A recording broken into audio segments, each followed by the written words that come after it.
Mr. Romney said President Obama's foreign policy is built on hope rather than decisive leadership.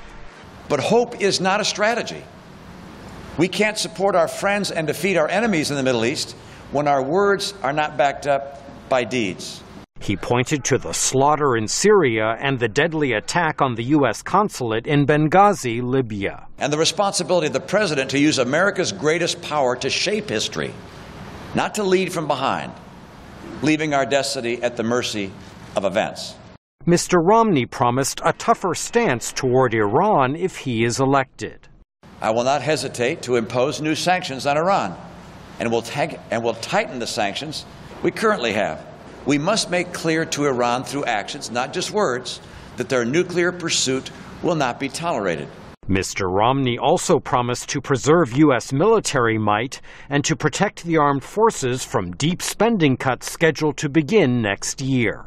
President Obama often cites the killing of Osama bin Laden, the end of the Iraq War, and the overthrow of Middle Eastern dictatorships without U.S. ground forces as successes. Mr. Obama had this to say at last month's Democratic convention.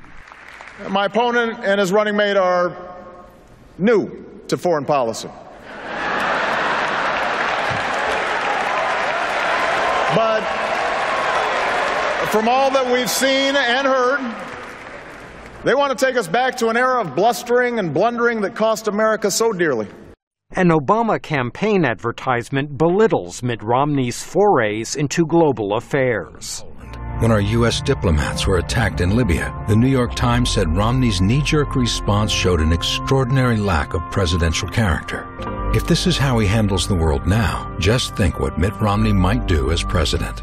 Mr. Romney's call for U.S. engagement in global affairs is welcome to foreign policy analyst Michael O'Hanlon. The broader Middle East obviously is undergoing a lot of change that the United States has only limited ability to influence. But Romney's right to say we should try, within whatever parameters of influence we have, to be effective.